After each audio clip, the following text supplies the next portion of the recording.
Hello. Yes.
So,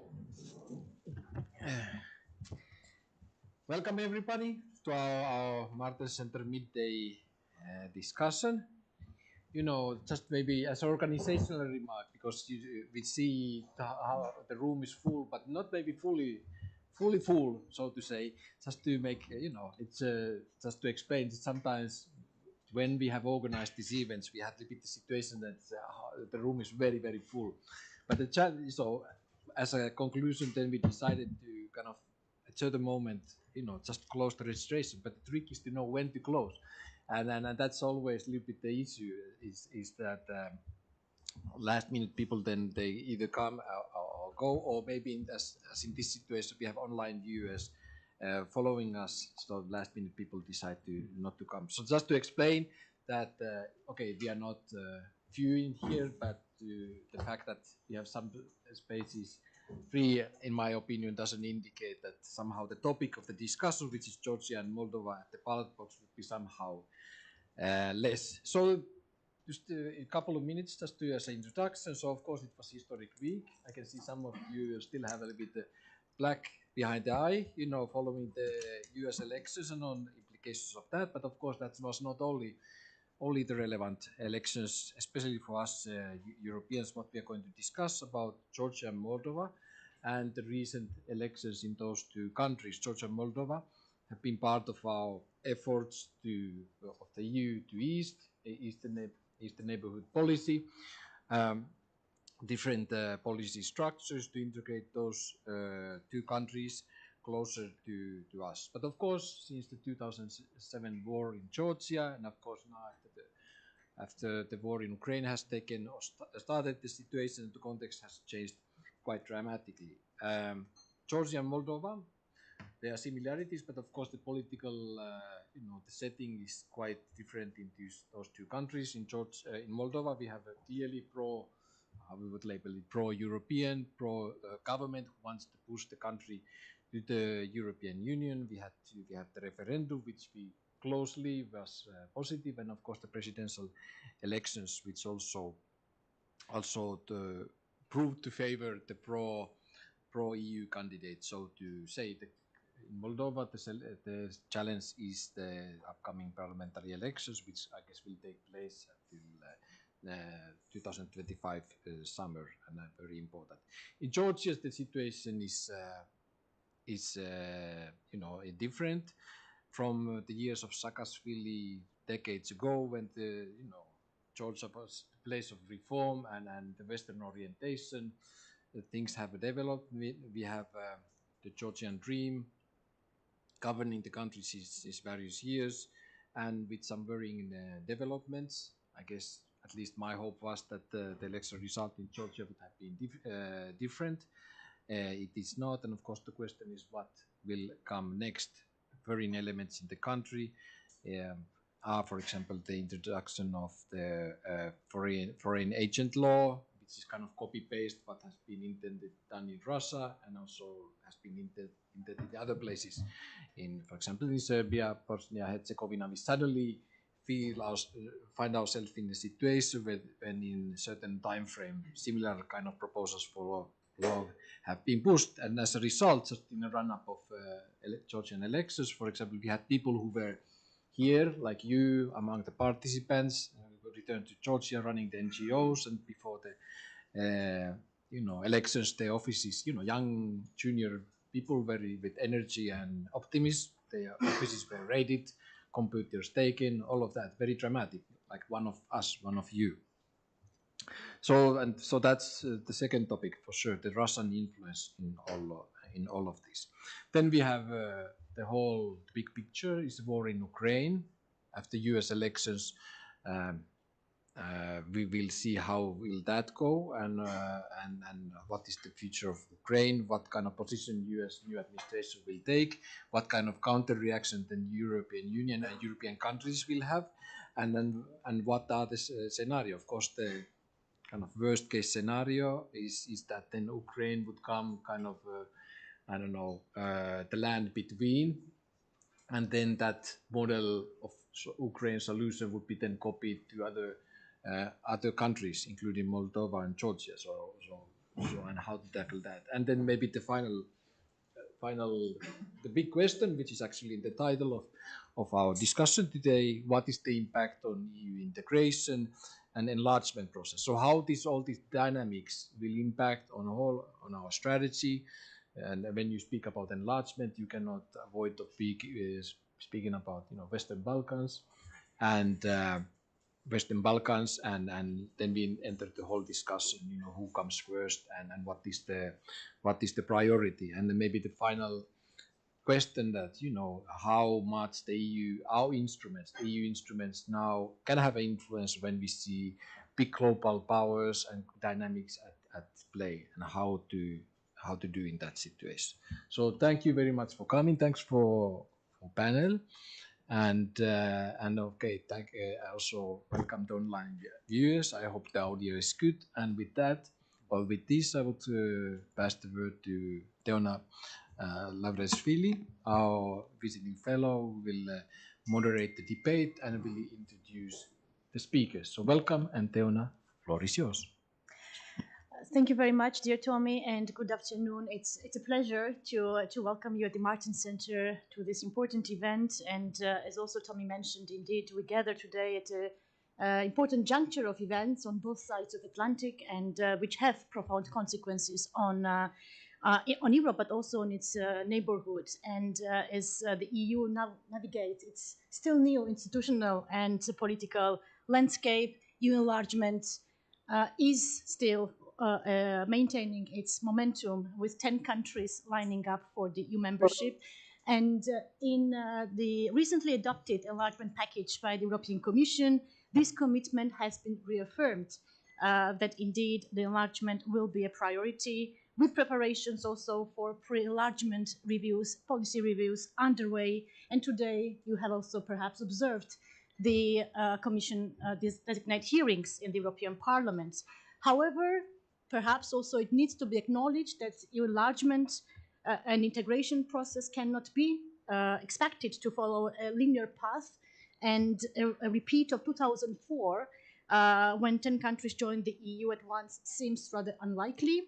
And moreover, as Tommy also mentioned, power shifts coupled with security and economic challenges and uncertainties are complicating the political landscapes in Moldova and in Georgia, what has been revealed also by the elections, parliamentary elections in Georgia on October 26, and Moldova's 2 rounds of presidential elections, the first one on October 20 and second on November 3rd.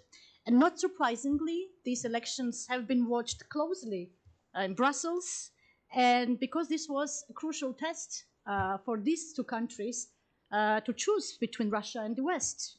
And the outcome of these elections, with the factors such as large-scale foreign interferences and concerns over election frauds in the case of Georgia raises critical questions that we are going to address today with our panelists. So what are the main domestic and foreign policy implications of these elections? What do they reveal about the integration path of these countries towards the EU? How does the outcome influence the security dynamics in the South Caucasus, particularly concerning the Black Sea security? And how should the EU respond? And with this, I would like to warmly welcome our panelists and speakers. I would like to thank Mr. Thomas Hagleinter, Head of Unit Western Balkans Policy and Regional Strategy at the DGNIR, for joining us today. We are aware of the very busy schedule and developments. Thank you very much for your time. I would like to welcome Mr. Corneli Kakacea, Director, Georgian Institute of Politics, one of the famous think tanks in Georgia.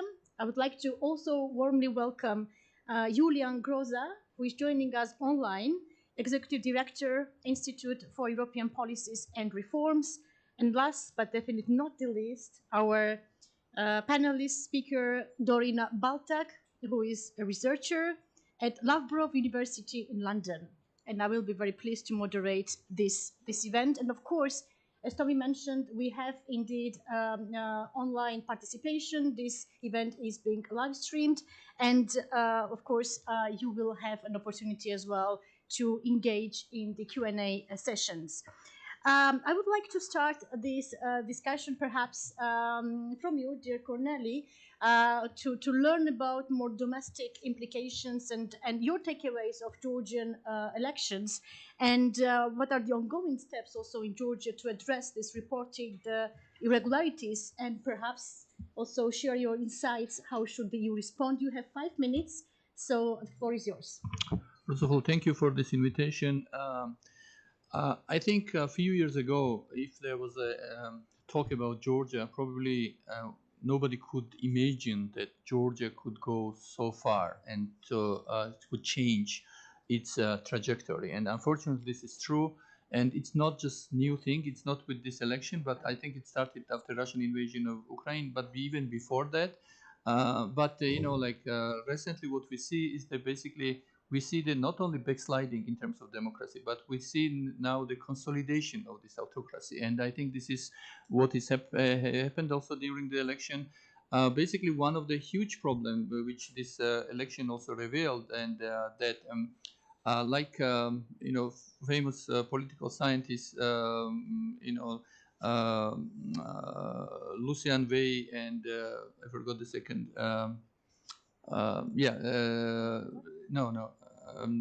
Anyway, they call this competitive authoritarianism. This is a famous, I would say, thesis, and I think Georgia actually falls within this kind of path. And one of the problem with this kind of regime is that you actually have a kind of election, as it was mentioned in OSCE report, and you can see that they basically mentioned that the first time that this was neither fair, neither free election, but it was competitive. So, of course, we know that OSCE always using this idiomatic expression, and sometimes you cannot understand was this election really fair, or it was kind of there was some fraud. So that's another issue. But I think in this case, in Georgia's case, of course, you have a competitive. The opposition also participated, but the one thing which is clear is that you always know the result, that who can win, and mostly this is authoritarian regimes. That's why the recent years authoritarian regimes, they became more, how to say, they get more experience how to change these ballot results for their own authoritarian causes. One of the problem with the Georgian ruling party is that what they see is now that this turn towards authoritarianism started actually when European Union introduced this 12 steps for Georgia, which is now 9 steps. And one of them was, of course, the oligarchization of Georgia. And when the oligarch who is behind of the Georgian dream saw this, he understood very clearly that he's not, and his party also not really interested anymore with European integration, because European integration means accountability, rule of law, democracy, and I think this is not something he wants. And what the Georgian Dream and owner of the Georgian Dream, Bidzina Ivanishvili, wants to clinch at the power at any cost, and this is what is happening. And I think this is the time when their own personal interest and party interest doesn't really coincide with the Georgian public interest. And we know that almost like 80% of Georgian public, they support European integration. And there was a hope that this election could change this. And it also had a geopolitical implication, because if Georgia could, if there could be regime change, then Georgia could actually follow Moldova and Ukraine. And as you know, these were the associated trio countries, and that would be something very significant for to continue Europeanization of the region. But unfortunately, this is not the case, and now we don't know what could happen in the future, because we have a government which lacks the legitimacy inside the country as well as outside of country. And just look, how many countries actually acknowledge this. This is Iran, Azerbaijan, all the Belarus, and all these kind of authoritarian countries. And except Hungarian presidency, nobody actually from Western countries, they acknowledge legitimacy of this government. So it means that if it will stay like this, probably it will be one of the weakest government Georgia has, with all the kind of implication. And one of the implication for European integration, that we don't know, we are not sure that this is a government which will follow. Officially, they say that they follow the European integration, but in reality, they change the foreign policy orientation. We have now what you call the multi-vector foreign policy, basically with pivot to China and some other, Iran and some other countries. So basically, this foreign policy also is related to the internal politics, because one of the main idea of the ruling party is somehow disassociate from European Union and United States, not to give EU these chances to use this conditionality. And one of the example of this was a few years ago, Georgian government actually refused to get a second tranche from European Union. And not because they don't wanted this money, but there was the strings attached, because when you're getting this kind of money, you have to do reforms, and it was not their interest. And what they did after several days, they got the same money from Asian Bank of Development, because that, the kind of banks, they never ask you to, do any reforms or, to honor the commitments previously taken. And I think this is also very alarming, because this means that there should be some lessons learned from European Union, because this time when it was considered that Georgia was a kind of beacon of democracy in the region, it was one of the foreposts of the democracy in the region, is a little bit over. Competition is getting very high in this, especially in South Caucasus. There's a China, Russia, Iran, even India, and some other authoritarian, including Turkey, which is officially also candidate country. They're trying to influence the region, and I think EU needs to take care a little bit more, and also, of course, especially to Georgia, which is still officially candidate country. And one of the shortest thing which now Georgian, at least political parties, civil society, basically asking is about this election, which people don't accept this result, because they think this was like fraudulent election. Is that to set up some sort of investigation, international investigation group, just to find out what actually happened, because there's a huge discrepancy between the, for instance, the results we had in exit polls, and also, with the official results. And I think I know that this is not easy, because EU has its own problem. Then there's a US election, as it was mentioned here. But if we still care about the Georgia, and especially Georgian people and Georgian public, I think probably in order to avoid the major crisis again in Georgia, probably it will be wise to somehow to set up this kind of commission.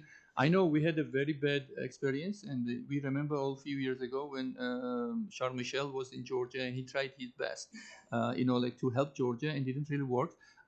We remember this very bad experience, but I think this is a time when, in order to avoid the major crisis, and especially further polarization of Georgia, and this is what the Kremlin wants to see in Georgia, because they're benefiting from this. The more divided, more polarized Georgia, more weak and with resilience, this is where Russia can benefit. And for Russia, Georgia became very important because, as you know, recent years Russia lost some geopolitical influence in South Caucasus. So they still hope that to bringing the more isolated will be Georgia from European Union and more illiberal, it will get closer to Russia, China, and some other international actors. So I think in order to avoid that, probably, it's not easy. We don't have a recipe how to solve the situation, but at least we need, to think how creatively how to, solve this post-election crisis in Georgia. Thank you. Thank you very much, dear Corneli, for this comprehensive overview and your assessment. I will come back to you later on with a follow-up question, but before, I would like to ask Julian Groza.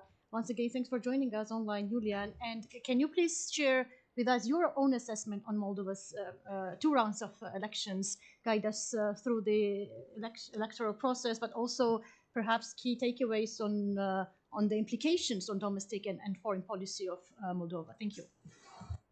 Of course, thank you for the invitation, and I'm really sorry I cannot be in Brussels today. But I'll be, of course, throughout the event today with you.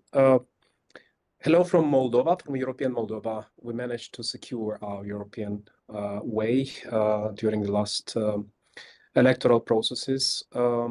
This week, our constitution has been revised, and we have a separate title about Moldova's accession to the European Union, which has been voted by a majority of the citizens who have been participated in this referendum. Even though with limited differences in terms of between the yes and no vote, but it definitely is a very strong yes of Moldovan society looking towards the European Union. It provides now even more instruments for us, for pro-reform citizens, for pro-reform politicians and governments to advance the European integration agenda of Moldova. Also, given the fact that we have quite an ambitious agenda to be ready to join the European Union by 2030. And now with the president reconfirming her mandate for the second term with a slight majority this time, if you compare with the referendum, I would say that it was basically a reconfirmation of the pro-European track of Moldova in bigger numbers, because these elections in the second round were geopolitical. It was simple choice for the citizens whether to vote a president able to bring Moldova to the European Union, or to vote another president who at least is ambivalent about Moldova's European accession process, and very much supported by pro-Russian politicians and parties. So now Moldova is full speed in the accession negotiations. We go through the screening. There is quite an ambitious calendar to start accession negotiations already next year on the cluster number 1 and cluster number 2. And the calendar is also very ambitious, given also the availability and the political statements made by President von der Leyen in terms of the fact that the current commission, the new commission, will be an enlargement commission and be ready to accept new members. And of course, Moldova is looking to be part of the next enlargement wave. Also looking at a calendar, which is also very ambitious, to finalize negotiations by 2028. So this means that we need to make sure that we maintain our house in order, ensure stability on the pro-European track, and make sure that we have government or governments who are committed to this very important national objective. And we will see whether we will pass the third wave of the tests we will have ahead of us, because next year we expect parliamentary elections, and Russia's interference will not stop. It will amplify. The good news is today that Moldova is much more prepared. Moldova is stronger. Moldovan citizens are much more resilient, with the help also of our partners, with the European Union. And we need also to look into the lessons learned of these last 2 rounds of elections to see what are the further vulnerabilities that can be exploited by Russia's hybrid warfare interferences and their proxies. address those vulnerabilities, reach out to population, reach out to communities to see what were basically the reasons of exposure of about from 200 to 300,000 of citizens that have been recruited through a pyramid scheme, illegal scheme offshore, using tens of millions of dollars to bribe voters to vote against the referendum and to support various candidates. So this is homework for the authorities. But what we will expect in the next weeks, the president, as she has announced, as soon as she will take full office after these results of the elections, we would expect the government to conduct reshufflements. Yesterday, the prime minister mentioned that in the next 10 days, he will come up with proposals of government reshufflements. That also is a response to the results of the presidential elections, when the president basically admitted that something needs to be improved. More efficient efforts in terms of justice reform need to be advanced, yeah, more efforts in terms of capacities of the government and prioritization of the effort is also very important, especially as we have very ambitious agenda with the European Union. So I'll stop here and I'll be more than happy to participate. Thank you. Excellent. Thank you very much, dear Julian, for your initial remarks. And I would like to now ask our speaker, Mr. Thomas Highlighter, for his initial remarks. And once again, thank for your presence. We are very lucky to have you here because in the light of current enlargement package that was adopted a few days ago, I think you are so much well placed to let us know your the Commission's assessment on the level of preparedness of Moldova and Georgia joining the EU, and also, if I may add, your remarks on the assessment of the elections and how this might impact on this country's EU integration path. Thank you very much, Tiona, and thanks for having me here. If you see me eating, it's because I spent the whole morning in the European Parliament on the hearings of Commissioner Designate for Enlargement, Marta Kosa. So sorry for that. I should say I'm indeed responsible for the overall coordination of enlargement within the DG or the enlargement package. I'm not the Georgia or Moldova country expert, but I'll give you an overview of how we see developments after the elections, indeed, and the adoption of the package last week. In fact, if you probably take a spectrum of our 10 enlargement countries in terms of the assessment of progress over the last year, and there's a wide spectrum with those who are making progress and those who are making less progress. You would probably find Moldova on one extreme, together probably with Montenegro, Albania from the Western Balkans, and you will find Georgia on the other extreme of this spectrum, which is quite a remarkable development for countries which actually have only joined the enlargement track 2 years ago, which also shows also the in a way the flexibility of the enlargement method, the merit-based approach, because both started with exactly the same starting point, and they are in the meantime at quite different stages of the accession process.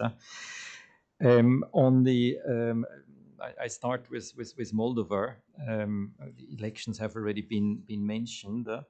In what we highlight in our report, that despite difficult context and the relentless efforts of interfering into elections, Moldova has actually pursued important reforms that are crucial for the country's path towards EU accession.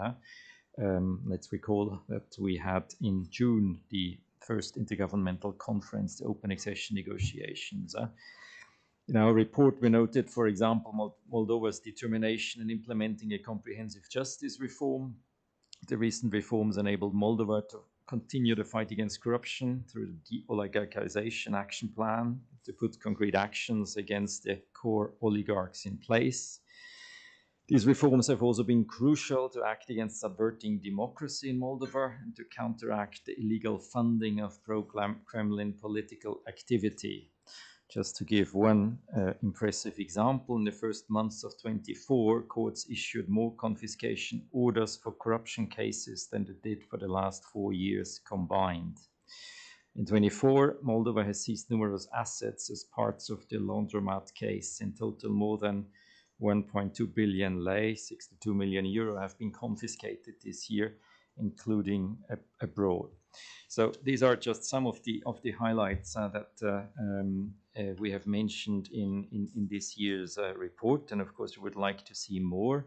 As was mentioned before, we are now at the phase where we are doing the so-called screening with Moldova and with Ukraine. We're doing this in parallel. We've started with the fundamentals cluster, which is the core of the accession process. As you know, the progress on the fundamentals determines the overall pace of the accession negotiations. We've also put forward our objective for the next steps in the enlargement package last week, where we said that indeed, subject to Moldova meeting all the conditions, the Commission is looking forward to the opening of the negotiations on clusters, starting with the fundamentals as soon as possible in 2025. So that is Moldova. Now, Georgia. I mean, thinking back that only in December 23, the European Council has granted candidate status. As was now discussed before, this has unfortunately not been followed by steps forward, in particular the 9 steps that we had defined as necessary for the opening of accession negotiations. To the contrary, we have seen backsliding on some of them, and as a consequence, again, the European Council de facto halted Georgia's accession process at its meetings, it recalled it both in June and in October. So it's essential for Georgia to reverse course. Particularly, we expect from Georgia to repeal controversial laws undermining fundamental rights in the country that have been mentioned before, in particular affecting the civil society organizations. Well, we've also highlighted and summarized the findings of OSCE ODIHR in the on the recent elections. I mean, from our side, we remain committed to continue working with Georgia, in particular with the Georgian citizens as well. And I think we've made this very, very clear as well. We are very much aware of the pro-European orientation of the Georgian citizens. For better or for worse, we're not negotiating with citizens, we're negotiating with governments. So it's governments that have to work, it's parliaments that have to adopt legislation if it is their choice to join the European Union. And therefore, our message to the authorities was that unless Georgia reverts the current course of action, which jeopardizes its EU path and demonstrates tangible efforts to address outstanding concerns and key reforms, the Commission will not be in a position recommending the opening of accession negotiations with Georgia. So the gap risks widening between the two countries in terms of the accession process. I'll stop here. Thank you very much for this overview, but also for the gloomy overview in Georgia, which I absolutely sure this assessment. Indeed, the integration process is officially halted, and this is indeed very bad news for the Georgian citizens. As Colonel mentioned, more than 80% are in favor of Georgia's European integration. But now I would like to ask, dear Dorina, for your assessment. You spent many years abroad. You've been researching also about the effectiveness of the foreign policy tools and the youth engagement. You've been involved a lot in the research around this ENP neighborhood policy. And I'm wondering, how do you assess the EU's engagement with these countries, the foreign policy tools? Are there things that can be done differently, perhaps also taking into account the citizens' dimension, communication dimension? Marta Kos was mentioned, and and her, one of the major focus, yes, let's do the communication plan for enlargement. So please, the floor is yours, but also maybe discuss about the diaspora role in the elections, especially in Moldova case. Thank you. Thank you. Thank you so much for having me, first of all, and for the questions. I think I'm put in a bit of a difficult position because I'm going to spice things up. But before that, let me say that I think now more than ever, Republic of Moldova, which is the country I was born and raised in, needs the support of its EU partners and the like-minded partners with the European Union before I go into more critical aspects of things. And everything that has been done so far in the support to the current president and to the current government obviously helped Moldova become more resilient, invest in its democratization efforts, and there is common knowledge of the support package that we have received in 2023, and then more currently in 2024 we have the adoption of the growth plan for Moldova, which basically underpins a positive development for the country. However, looking at the results and everything that I observe and I research, when you look at the European perspective, you would notice that Moldova looks good. It's a little bit of a success story and poster child for European partners, but it's not the same for its citizens. So it's a different view from within the country. Whereas much is being discussed of a geopolitical vote, I think I'm going to bring a bit of a different nuance. For Moldovan citizens, if you look at the polls, lately in the last 2 years, they do say that the country doesn't really go in the good direction, and it's not about pro-EU versus pro-Russia, but it's more issues that are related to good governance. So welfare and security, broadly speaking, are issues that are worrisome for the common citizens.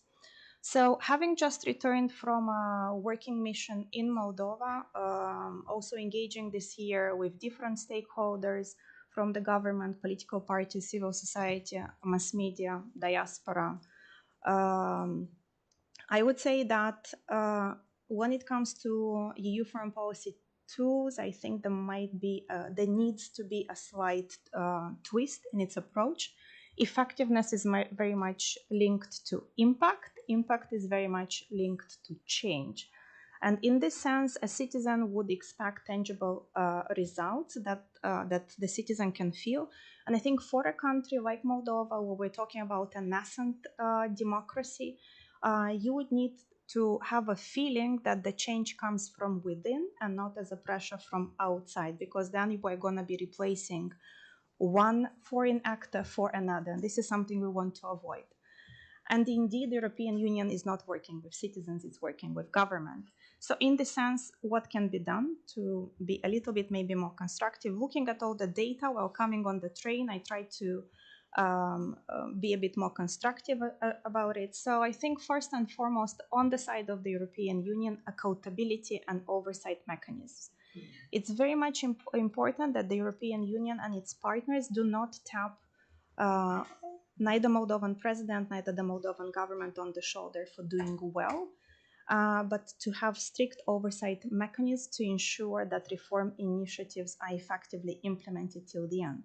We look good on paper and in numbers, the numbers that you just mentioned, that's true, but then the question is, the police looks very good and is doing their job, but we're still having issues when it comes to the prosecutor's office and when it comes to the judges. In this sense, more support for watchdog NGOs and accountability-focused organizations would add layers to transparency. It would also help to hold authorities accountable for any stagnation. And I think if you look at the results of the elections and the referendum, you know that the citizens were actually adamant because it wasn't about the EU, it was about poor governance or not understanding the concrete progress that has been done in the country. It is very important to monitor reality versus rhetoric. It's important to engage with the apolitical 40%. If you look at the polls, you would see that nearly half of the population is disengaged from politics. So I think here it's very important that the EU maybe works not only with the government, but focuses more on grassroots campaigns, on educating the public on EU integration in accessible, relatable way.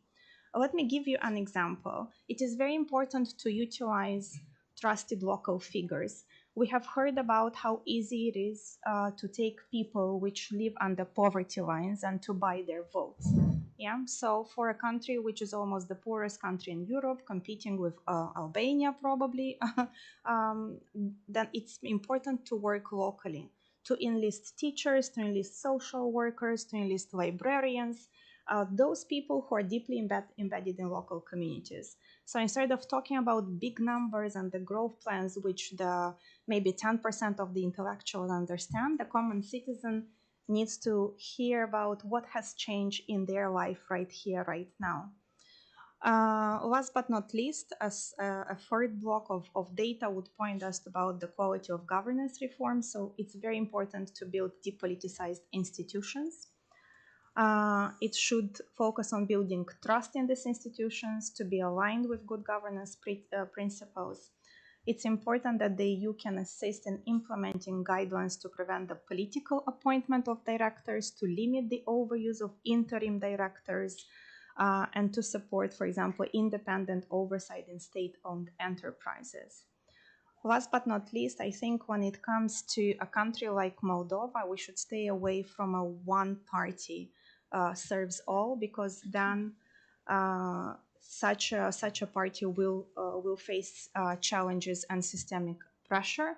So then the question is, with whom will this party govern, right? So we need political pluralism and collaboration on the pro-EU right, which currently we are lacking. And this is why I think Julian was mentioning what we need to worry about is mainly the incoming parliamentary election, because whom will PAS create alliances with, right? And that is going to put the European Union in a very peculiar position, because the alliance with the current mayor's party is not the best alliance of them all, but is the least evil alliance of them all. Should I stop here and then during Q&A? Thank you. Yes, thank you very much, Theodorina, for this data-driven analysis, but also concrete recommendations. I will now follow up with the speakers with only one question. So, and then I will open the Q&A session for you to engage in discussions. So, dear Cornelia, Thomas mentioned indeed that Georgia's European integration is on pause. What are the scenarios, in your opinion, that the EU should develop in order to give an incentive to Georgia's government to come back to its path? There are also some rumors about the visa liberalization process, potential obstacles to that, but also targeted sanctions. That will be also interesting from you to learn about these scenarios. Thank you for this question. I wish I would know exactly what could work, but basically what we have a situation where basically a candidate country is blackmailing its international partners, including European Union, how to basically change the things in politics. For instance, if you look now, why the Georgian government, introduced this law on foreign influence, I think it was clear now after the election, because they think that the European Union as well as United States, they can bargain with this kind of laws, And now it's up to the Georgia's partners. Will they accept this kind of bargaining? If Georgian Dream will, for instance, remove this law, and then you will have authoritarian government, and which actually seeks the legitimization, international legitimization. But we should also know that if we do that, it doesn't change anything. After 4 years, same government will do the same thing. This will never, they will never become democrats. They will always be problematic, and I don't know. This is not a good choice, but at the same time, I understand the dilemma from EU side, because also EU has to be very balanced in terms not to push too much Georgian government towards Russia or China or some other illiberal powers. So I don't know which one is correct, but at the same time, if you accept this deal with the Georgian government, you basically have a risk to alienate the Georgian civil society and media and basically Georgian public as well. Because at the end of the day, for my generation, and especially younger generation, whom I call this Erasmus generation, for them, rule of law, democracy, this is something which they embrace and they really believe in this. And especially if you become very transactional and they just accept these so-called realities in order because of geopolitical reasons, I don't know what can come out from this. But what I subscribe is that I think EU needs to work with Georgian society, and this is good that we have this kind of understanding and support, especially with civil society. But it will be very difficult to work with this kind of government, which actually embraces anti-European, anti-liberal, anti-democratic kind of rhetorics. And I don't think that there's a kind of way to change that, because government simply, as I mentioned at the beginning, is not interested in European project which could threaten their grip on the power. And I think that's one of the main issue. But what you can do, you can engage maybe on societal levels and to strengthen Georgia's resilience, especially in terms of like security, which is one of the main issue. And you remember that this election was the Georgian Dream was using this mantra about the peace and war. So if they lose this election, there could be war and Russia would invade. And I think this was quite decisive, because many Georgians actually saw that, because Georgia is, as you know, neither member of NATO and neither member of European Union. So country has a security dilemma, especially what we see this in Ukraine. This affects the ordinary Georgians. So I think in order to change this a little bit, probably the perception of this vulnerability, EU needs to strengthen the resilience, and also maybe there should be some ways to strengthen this security component. Maybe from January, I think you will introduce this rapid reaction facility, and probably there could be some ways to help the frontline states like Moldova and Georgia, maybe to bring. I know this is a very small number, 5,000 people, but politically, like to have this kind of presence of this.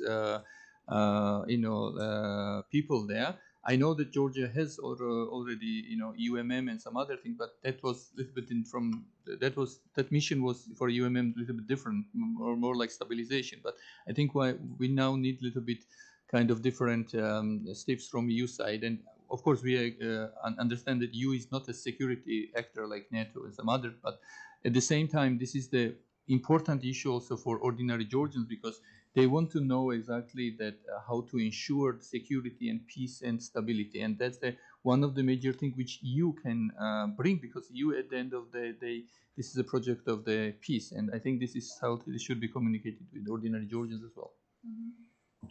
Thank you very much, dear Corneli.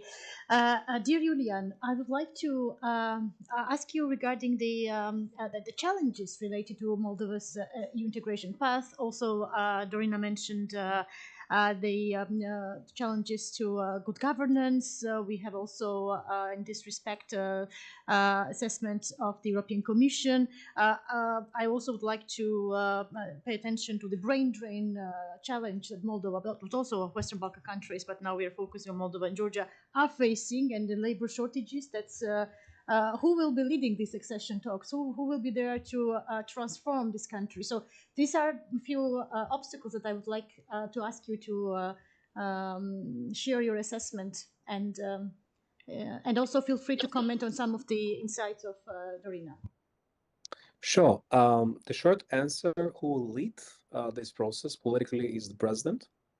Indeed, Moldova is not a presidential republic, kind of a semi-presidential, but the president indeed has a key role in terms of designing, internal policy in terms of security, defense, but also has an important arbitrary role to interact with, political parties and formulate visions in terms of the work of the parliament and government. Indeed, we have, I would group, kind of three key challenges we face, and I would refer to them more in a rather short-term context, given the fact that we will have another, electoral exercise, very important one, the parliamentary elections next year. And this will be the target of further interferences of Russia.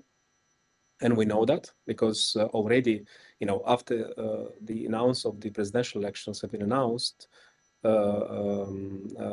we have seen, again, spokesperson of the foreign minister of Russia trying to exploit a new strategy, new narratives about the vision of our society.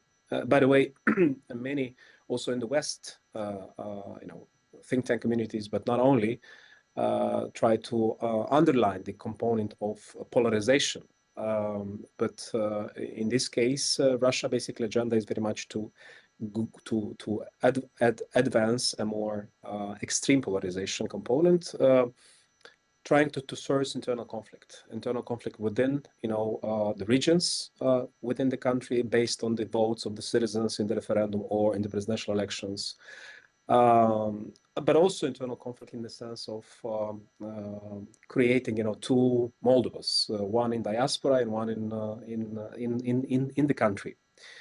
Already some very dangerous narratives have been advanced by pro-Russian opposition parties and by the losing candidate about the need to review the right of the diaspora to vote in these elections. So two narratives have been advanced now after the elections, which to me is basically part of a new strategy or the continuation of the strategy of Russia to see how to amplify its further interferences in the context of the upcoming parliamentary elections. So this would mean that we need to look into number one, lessons learned of the last year, and in particular lessons learned about the results of this presidential elections and referendum. I really concur with what Dorina has mentioned. We need to make sure that on the short run, not only the government, but also the society and also development partners really much prioritize grassroots community development.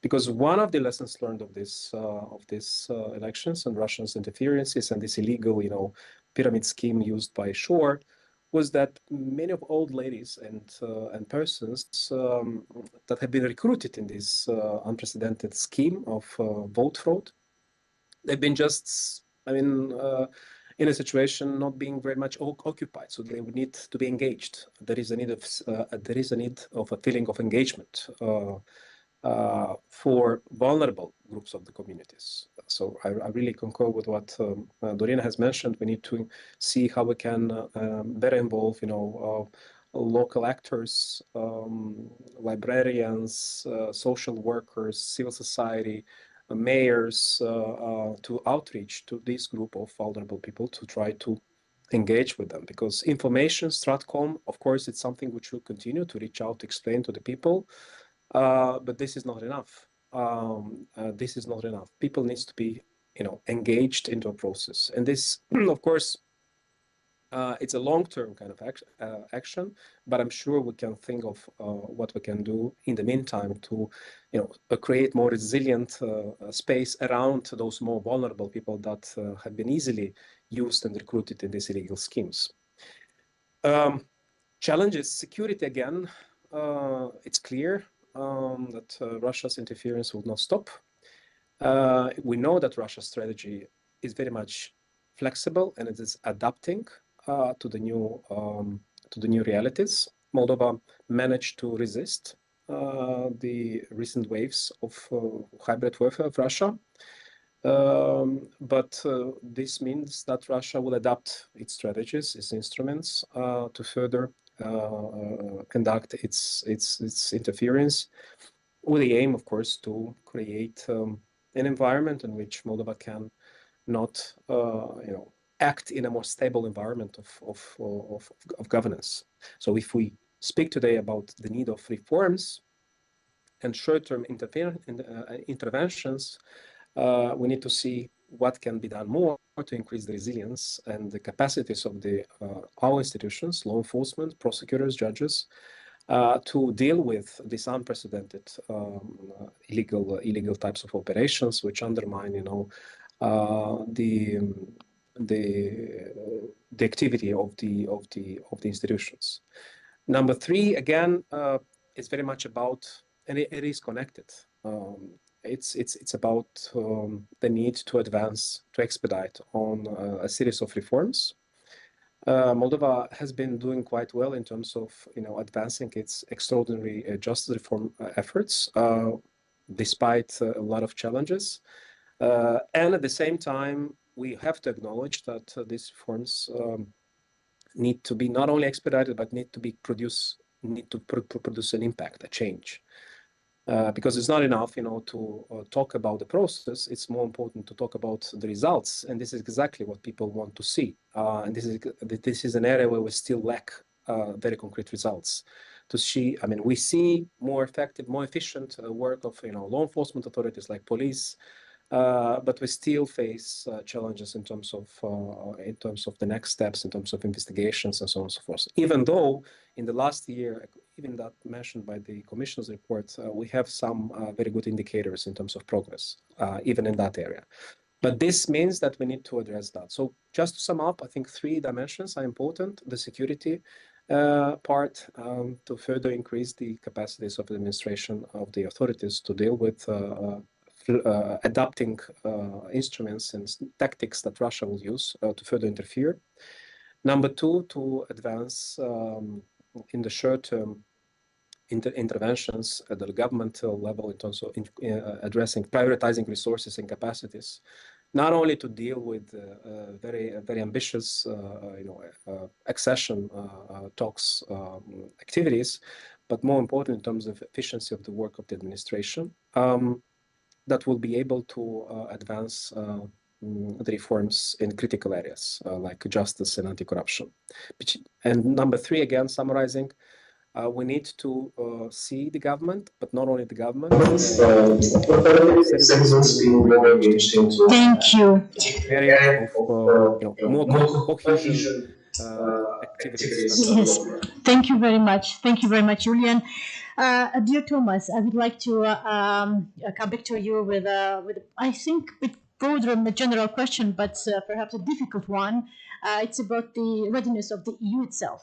Is the EU ready to enlarge in the next years to come? What are the main policy reforms that needs to be done? And also at the Martin Center, we have recently published an in-depth study with a partnership with Ipsos about the attitudes of EU member states population about enlargement, and we see that 64% of the population, they would like to be better informed and involved in the reflections and narratives about the enlargement. So there are challenges also from that side, and considering this, how do you assess the readiness of the EU?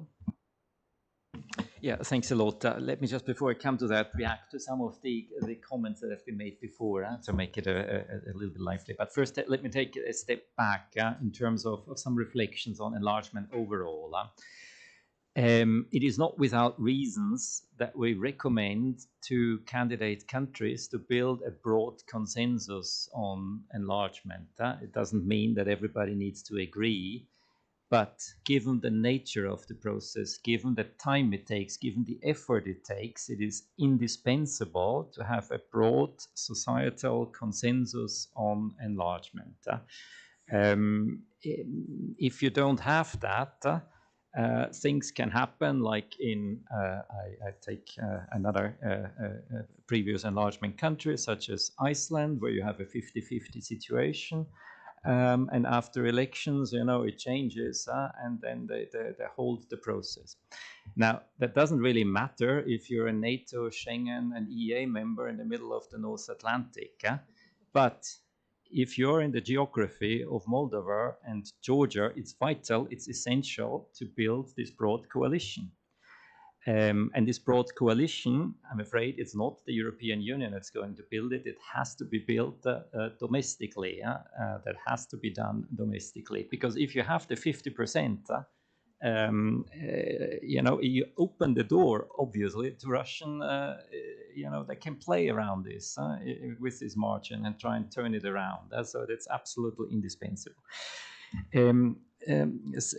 Second point, just in terms of, I fully agree with what you all said, what needs to be done, and I hope in terms of accountability and all the reforms that need to be done, you'll find a lot in our reports, which I think are a key tool for holding governments to account. We're not reporting in our reports on what they're saying.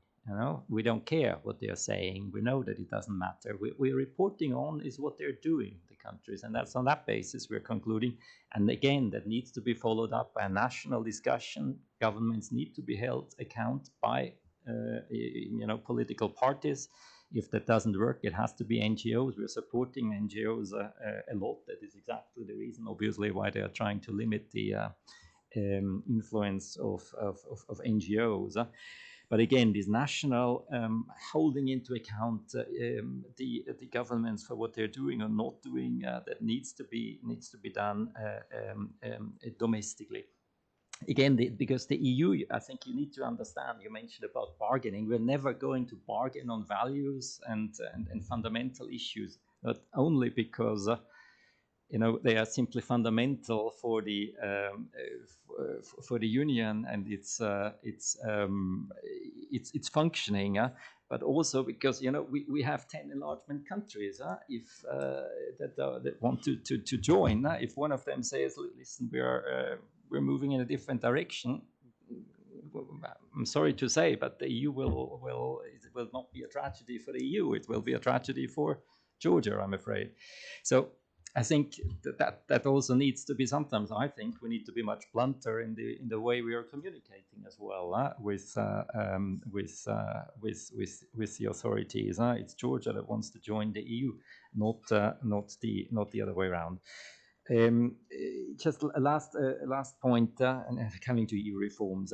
The EU accession process, again, I fully agree. We are negotiating with governments, obviously, because we are. That's what the process is about. But we're also very much encouraging the government to reach out. When all of these chapters that we are screening on agriculture, etc., to reach out to the farmers, etc., to bring them on board, because I think that is. That people don't care about opening chapters or clusters. They care about what EU accession means, and it means a lot for farmers, for example. That just needs to be explained as well, and they need to be brought into that. And that coupled to some of the other elements I wanted to raise in terms of, again, what citizens care about is not a process that takes many years of regulatory alignment, which no doubt overall will improve the situation. They care about some more tangible benefits, such as a reduction of roaming costs, a reduction of payment costs for joining the single Euro payment area. So these are also elements we are working on to try and bring that to the citizens of the countries. On EU reforms, I think.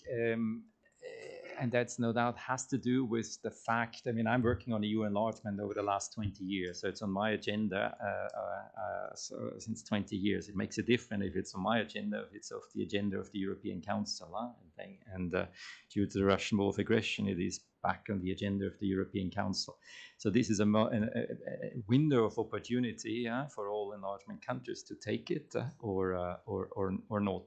I think it is also leads to a situation where the EU indeed is seriously moving towards preparing and reforming its internal policies. We, in any case, have to do it because the new general financial cycle will be starting. So we're preparing internal policy reviews across the board. I mean, too early to say in which direction this will go, but we are in a little bit of a similar situation like before the previous big enlargement, where you might remember the Commission put forward so-called Agenda 2097, how we need to reform our internal policies and what the candidate countries need to do to get ready. We are a little bit in such a similar situation. So I think by the time the first candidate countries will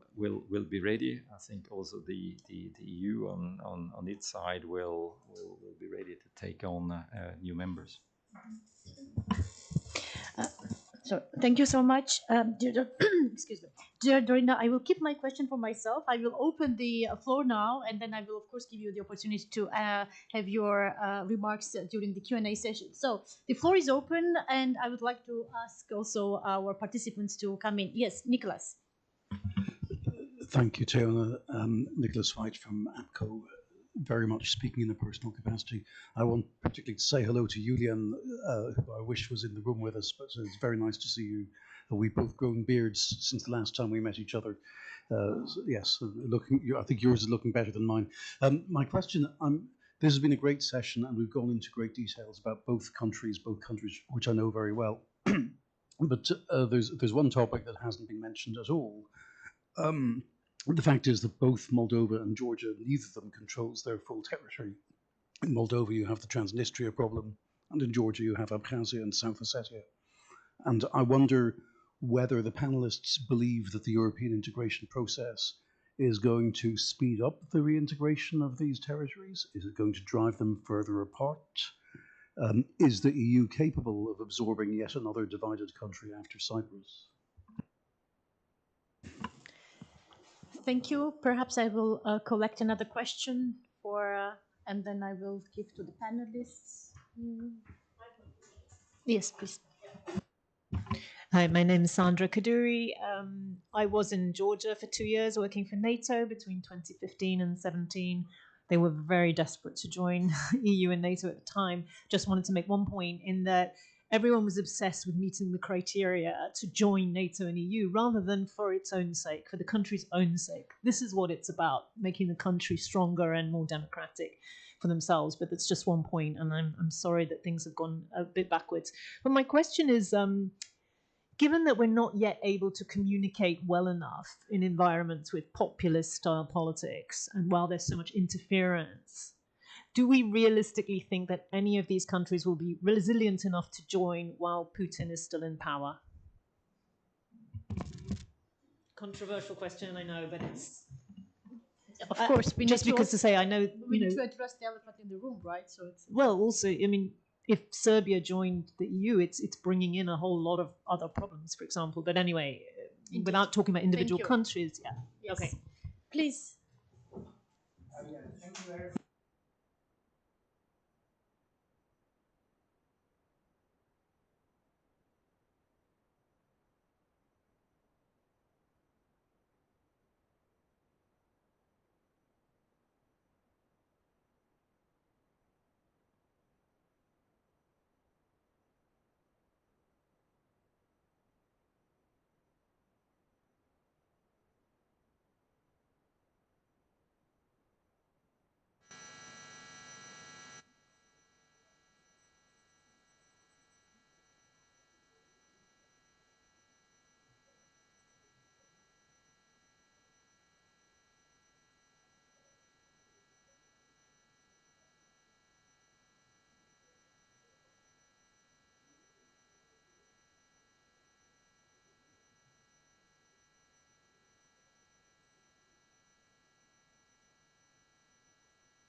Thank you. And I think we have last question, Mark Franco. Yes, you. Thank you very much for being with us. Mark Franco is the EU's former ambassador to Russia and Egypt. Indeed, I'm a former official of the European institutions and a veteran of the preparation of the 2004 enlargement when I was head of unit in the FAR program and dealt with the assistance to the various countries in the preparation for their accession in 2004 or a bit later, as far as Croatia is concerned. So I would briefly want to address two issues. The first issue is, what is the interest of the European Union in having Georgia as a member? We usually look at the other side. What does Georgia want? Is Georgia ready? What needs Georgia still to do in order to be ready? But I think we also have to look at the other side. What is the interest of the European Union to have Georgia as a member? Because this is a question that will come up very strongly during the whole ratification process. And it will be silly if Georgia does everything it needs to do to qualify, and then one or the other of the member states or the European Parliament says, stop, no, we don't want any additional members, we don't want Georgia. So that's the first issue. Make sure that we know what we expect from this enlargement, this accession of Georgia, because it also not only will prepare us for the discussion and ratification, but also for the, I would say, the way our policies vis-à-vis Georgia can be organized and structured in order to address the key issues that are of interest to us with sufficient attention, so that afterwards we will become plain sailing when the discussion on the ratification comes up. The second question I want to ask is, what lessons can we draw from the preparation of the accession leading in 2004 for the next wave of negotiations coming up for Georgia, Ukraine, Moldova, Western Balkans. So if you are up for the first issue, what's the interest of the European Union? The first issue, as far as I'm concerned, is fairly obvious. Georgia is a healthy economy, and the main driving force for the European Union integration has been and still is the development of the internal market. I think it would be very good for the internal market to have Georgia as a member, a fully integrated member in it, because it's a healthy economy that offers a lot of opportunities. Georgia scores very highly on the World Bank's list of ease of doing business. I think it is 9 out of 190 something. Even the corruption perception index of Transparency International is fairly positive. Not as good as the ease of doing business, but nevertheless fairly positive. So that means that there is a lot of opportunities there for business to develop between Georgian companies and European Union companies. The second issue, beyond the interest of Georgia itself as, let's say, a potential part of the European Union value chains, is the connectivity. Historically, Georgia has been on the trade routes between Central Asia and the Mediterranean. It still is so. It is so. Also, of course, the Chinese have included it in the middle corridor of the BRI. If it's important for China in one way, it can be also, of course, important for us the other way.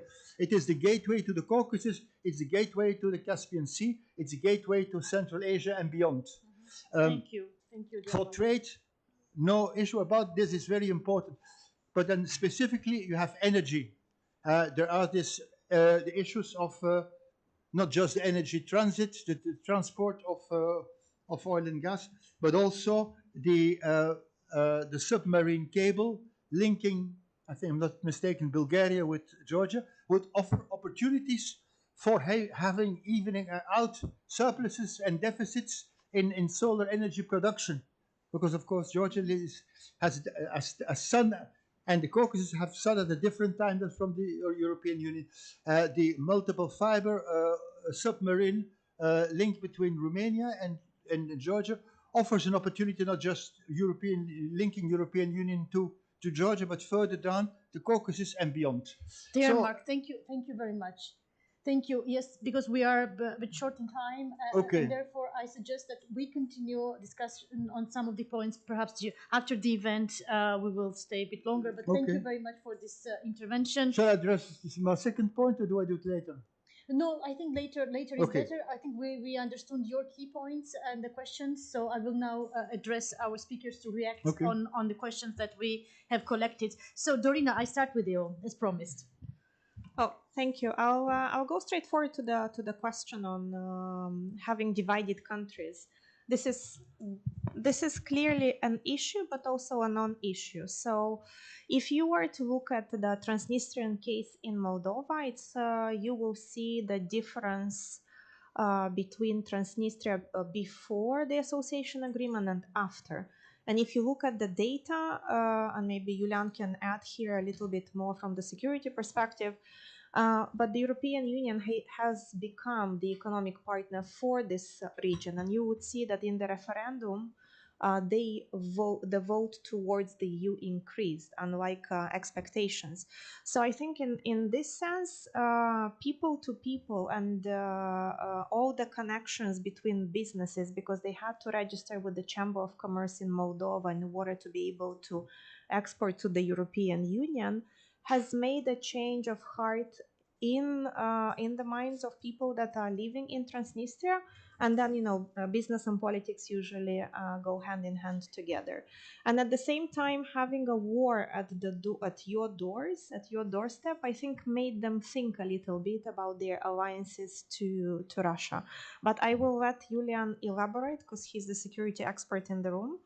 I think on the other points that have been mentioned, I would only say that one key point for Moldova, which is very specific, is diaspora as an actor, as a development partner, and maybe what it is not really understood how a specific case it is that the European Union also has other instruments like the European Union Diaspora Facility Instrument, or there is the European Endowment for Democracy, who could open up and work directly with diasporas of this country because they are more socialized and their transfer of expertise would complement the EU type of reforms. And I'll stop here. Thank you. Dear Thomas, I would like to ask for your concluding remarks. Yeah. Some of the reactions, perhaps on the competitiveness. Well, on the competitiveness, I think Mark Franco said already a number of things. I mean, I think if you obviously, whenever you make the internal market bigger overall, I mean, it helps in terms of competitiveness, and the bigger single market is always has always more benefits. But speaking now specifically about Georgia and Moldova, I mean, you also need to look at the size now, and it will not improve overall the situation of the European Union in a very very significant way. I think it's one of the challenges we somehow have. I mean, what makes one difference if you have 100 million joining, like fifth enlargement, Ukraine 40 million, but same like with the Western Balkan countries. If Montenegro joins, it will no doubt be a good thing, but it will be a rounding error in terms of economic impact. For example, but I mean, fully take the point that in some areas they are very competitive economies, are very advanced in terms of innovation, etc. So no doubt this is beneficial. And you will not be surprised that in terms of your question, we obviously would expect that the EU accession process also helps to make sure that over time the authorities gain complete control over their territory. I mean, this is part of the logic as well of the accession process. What we can't have is that we stop the process because Russia occupies a part of a territory. Then we would hand a veto to the Kremlin, and that's the last thing we would like to do. Thanks. Ireland next then.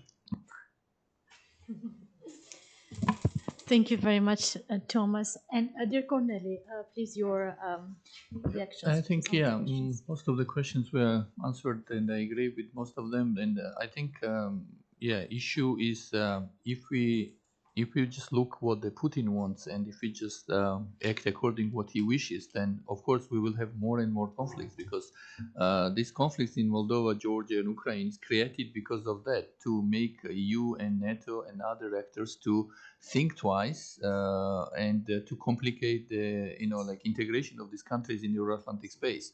And that's what we see. And I think that's why we need a little bit more kind of strategic vision toward the region. And of course, another thing which Georgia is also famous for last decade was that Georgia, as you know, doesn't have neither oil, neither gas, but it was considered for decades, maybe except these few years, as a kind of permanent laboratory of reforms. It was kind of democracy hub, and which was actually influencing the region. And that's why it was so important for EU to support this. And I think if Georgia gets back to normalcy, and it can have impact on regional developments in South Caucasus and beyond, as well as in future, inshallah, as our friends say in Middle East, European Georgia can play a very pivotal role in terms of projecting EU power in region like Central Asia, I don't know, even Middle East in some other places. But I think right now we are in that conditions, to see where the Georgia could go. But what we need also to think is that we just need now to help the frontline states like Moldova, Georgia, and of course the main thing is, and I'll finish here, that will be the outcome of this war in Ukraine. What will be the outcome of this? This will decide not only fate of Ukraine, but it also affects the European security as well as regional security. And I think that's why it is important for EU to take care about the security of the region, and especially in terms of Black Sea security. And I know that EU is now working on this Black Sea security concept, because after the war, whenever this will be over, this region needs to be stabilized. And I think the EU is here the key actor who should have some sort of vision about the future of the region.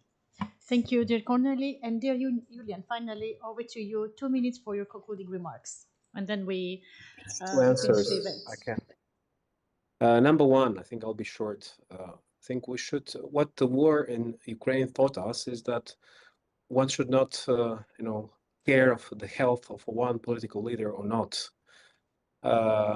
Moldova has its own agency, and we should get used to it. We are not in-betweeners. We don't want to be in-betweeners.